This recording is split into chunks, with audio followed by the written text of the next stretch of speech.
Israel और Iran के बीच जारी युद्ध के चलते वहां फंसे भारतीयों के बीच में भारी अनिश्चितता और भय का माहौल है। साथ ही साथ उनमें भी युद्ध की विभीषिका का असर दिखाई दे रहा है। जिनके परिवार वहां फंसे हुए हैं, भारतीयों में भी असर देखा जा रहा है। ऐसी एक परिवार हमारे साथ है, इंजीनियर संजय मिश्रा जी, जिनके छोटे भाई रिसर्च स्कॉलर हैं और कुछ ही महीने बचे थे, वापस आना था। इस दौरान युद्ध की विभीषिका को उन्हें झेलना पड़ा है। हर घंटे बंकर और बंकर से बाहर आने की कवायद के चलते पूरे घर में तनाव का माहौल है। ये उनके बड़े भाई हैं, पीएचडी स्कॉलर हैं, इंजीनियर हैं और इनसे हम बात करते हैं अभी क्या तनाव के हालात है। पहले तो आप अपने आप पर संयम रखिए, क्या हालात है?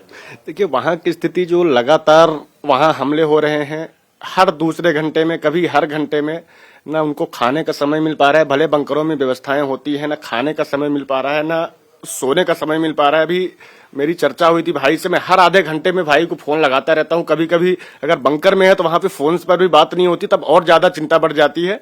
और मैं ये निवेदन करूंगा कि मेरे भाई है, उसके लिए तो मैं दुखी हूं ही, लेकिन मेरे और भारतीय जो ईरान में 50,000 से ज्यादा है, 10,000 से ज्यादा जो है इजराइल में फंसे हुए हैं, तो मेरा निवेदन है कि उनके जीवन की चिंता करते हुए, चाहे हमारा विदेश मंत्रालय हो, प्रधानमंत्री हो, उनकी चिंता करें, चर्चा करके उनको सुरक्षित इंडिया लाया जाए।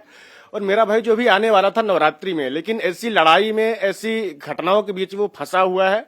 अब बात होती है क्योंकि वो दूर है, दिलासा देता है, मेरे घर वाले परेशान है, मेरे जिले से जो है इकलौता ऐसा मेरा भाई गया है, इजराइल में स्कॉलर है, रिसर्चर है, तो कहीं ना कहीं सब चिंतित हैं। घर में भी बात नहीं हो पाती, मेरे से मैं दिन भर लगाता रहता हूं, तो कभी कभी मेरी चर्चा हो जाती है।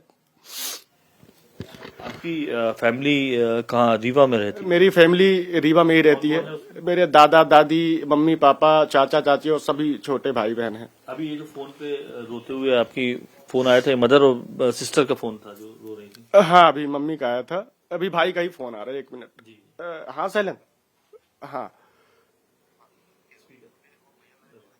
हाँ, 1 मिनट। हाँ सुनो, हाँ क्या कर रहे हो? हेलो, क्या कर रहे हो? हाँ हाँ, अच्छा, उठ गए सोकर? अच्छा, 1 मिनट, भैया से बात कर लेना। नमस्कार शैलेन, मैं अनुराग अमिताभ बोल रहा हूँ इंडिया टीवी से। अभी क्या हालात हैं दोस्त? अभी एक वीडियो अभी इन्होंने दिखाया है मुझे, जिसमें सायरन अभी भी बज रहे हैं। हाँ, वो रात का वीडियो है। वो तकरीबन 12:30-1 बजे के करीब यहाँ पे अटैक हुआ था जी। तो अब अभी किस तरीके के हालात हैं शैलेन जी वहाँ? हालात अभी फिलहाल तो नियंत्रण में है, लेकिन अगर हालात इससे गंभीर होते हैं तो सोचने वाली बात हो सकती है जी। क्योंकि वर्तमान में ये है कि हमारे पास अच्छे शेल्टर्स हैं जहाँ पे हम तकरीबन 10-15 मिनट पहले हमको मैसेज मिलता है फोन पे हाई अलर्ट का। हाँ। और उस दौरान हम अपने, क्योंकि हमारे पास हर बिल्डिंग में शेल्टर है, तो हम वहाँ पे जाके खुद को सुरक्षित रखते हैं। अच्छा। और जब ये सायरन बजता है तो इससे पूर्व में 10-15 मिनट पहले हमको हाई अलर्ट का मैसेज मिलता है। अच्छा। और वो मतलब तकरीबन 5 मिनट का समय होता है, 2 से 5 मिनट का समय होता है जब ये सायरन बजता है। अच्छा, तो वो आपकी बिल्डिंग में भी बंकर है? हाँ, हमारी बिल्डिंग में भी बंकर्स हैं। अच्छा, तो मतलब हर बिल्डिंग पे है। हाँ।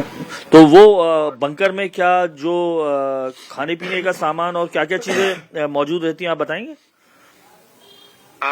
मतलब ये डिपेंड करता है कब कैसे सिचुएशन रही यहाँ पे। मतलब यहाँ पे काफी व्यवस्था है, मतलब अगर पानी बॉटल्स वगैरह कुछ चीजें ऐसी जो नीड्स की होती हैं वो खुद भी रखवा दिए जाते हैं। हाँ। शेल्टर में ही।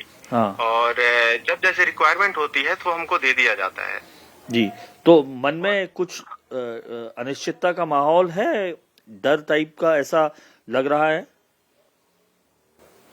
थोड़ा डर तो है ही, अगर स्थिति जो है वो इससे भयावह होती आने वाले समय में। हाँ। तो चिंताजनक होगा। अभी की स्थिति ऐसी है कि अभी नियंत्रित है, तो नियंत्रण में है सारी चीजें, तो अभी ठीक है, उतना नुकसान नहीं है जी। क्योंकि इंटरसेप्शन और यहाँ की सिक्योरिटी डिफेंस सिस्टम काफी स्ट्रांग है, तो हम एक तरह से सिक्योर हैं। लेकिन अगर परिस्थितियां और बिगड़ती हैं तो सोचने वाली बात हो सकती है। और जी, आप फिर कुछ कह सकते हैं। जी, तो और ये क्योंकि इजराइल छोटा देश है में और तो जो हमले होते हैं आवाज दूर तक जाती सुनाई दे रहे हैं क्या आपको ऐसे आसपास? हाँ, आवाजें सुनाई देती हैं। जब इंटरसेप्शन होता है तो आवाजें आती हैं। अच्छा, जो इंटरसेप्ट करती होंगी वहां से आने वाले मिसाइल्स को। हाँ हाँ हाँ, तो मतलब आपको लगता है डिफेंस सिस्टम मजबूत है? हाँ, यहाँ का डिफेंस सिस्टम काफी मजबूत है और जी हाँ, काफी अच्छा है, बेहतर है। और हमारी सबसे अच्छी बात है, हमारी सिक्योरिटी के लिए हमारे पास शेल्टर्स हैं।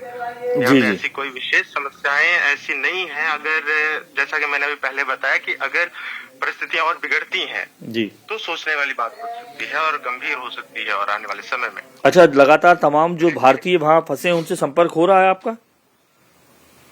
हमारे बीच में जितने भी भारतीय हैं अभी फिलहाल, क्योंकि हम रिसर्च स्कॉलर्स हैं, तो हम कैंपस के अंदर हैं।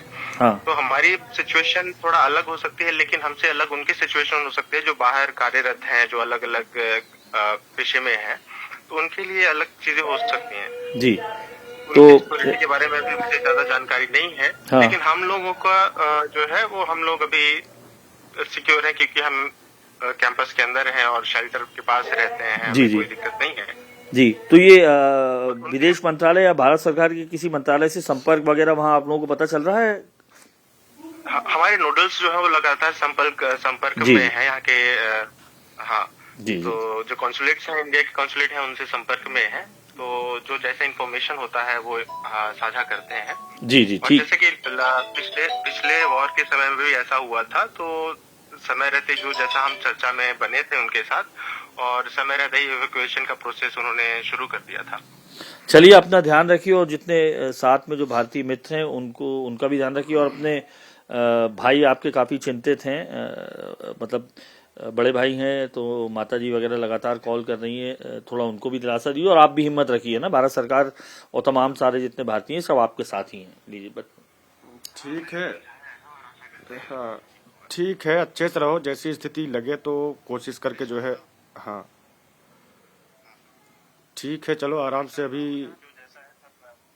हाँ ठीक है, अभी जैसी स्थिति हो, अभी अगर रात में हुआ था तो अभी आराम से जल्दी से नहा धो के अपना काम करके खाना वाना खा लो, क्योंकि कोई ऐसी सिचुएशन कोई भरोसा नहीं कब कहाँ अटैक हो जाए, तो फिर जाना पड़े वहीं। ठीक है, परेशान ना हो। यहाँ पे ऐसी अभी कोई समस्या नहीं है और जैसे भी होगा सिचुएशन तो यहाँ पे जो ठीक है, मतलब पूरी कोशिश करना, जैसे स्थिति समझ में आए तो आ जाओ इंडिया। उसके बाद फिर आगे जब स्थिति ठीक ठाक लगेगी तो फिर देखा जाएगा क्या करना है क्या नहीं। ठीक है, चलो। हाँ बस मैं इतना ही निवेदन करूंगा कि जो हमारे भारतीय ईरान में और इजराइल में फंसे हुए हैं, तो कहीं न कहीं मेरा निवेदन है विदेश मंत्रालय से, रक्षा मंत्री से, प्रधानमंत्री से, उनको सुरक्षित कैसे इंडिया लाया जाए उस विषय में जो है उनको विशेष तौर पर देना चाहिए। अब छोटा भाई है, चिंता होती ही है, लेकिन बस इतना ही निवेदन करूंगा कि उनको सुरक्षित कैसे जो है भारत लाया जाए। तो ये हमारे साथ रिसर्च स्कॉलर शैलेंद्र मिश्रा जी के भाई संजय जी, जो साफ तौर पर चिंतित दिखाई दे रहे हैं। अश्रुपूर्ण आंखों से हमसे बातचीत की और भारत सरकार से, प्रधानमंत्री से, रक्षा मंत्री से निवेदन है, विदेश मंत्री से कि उन्हीं के भाई नहीं, तमाम ऐसे भाइयों को, बहनों को जो वहां पर चाहे पर्यटन के लिए गए हों, शिक्षा के लिए गए हों या किसी और कार्य से गए हों, उनको सुरक्षित भारत वापस लाने की जो है कवायद शुरू की जाए। यानी युद्ध की विभीषिका का असर इजराइल और ईरान के अलावा तमाम उन देशों पर भी पड़ रहा है जिनके अपने उन जगहों पर फंसे हुए हैं। कैमरा पर्सन प्रदीप त्रिवेदी के साथ अनुराग अमिताभ, इंडिया टीवी, भोपाल।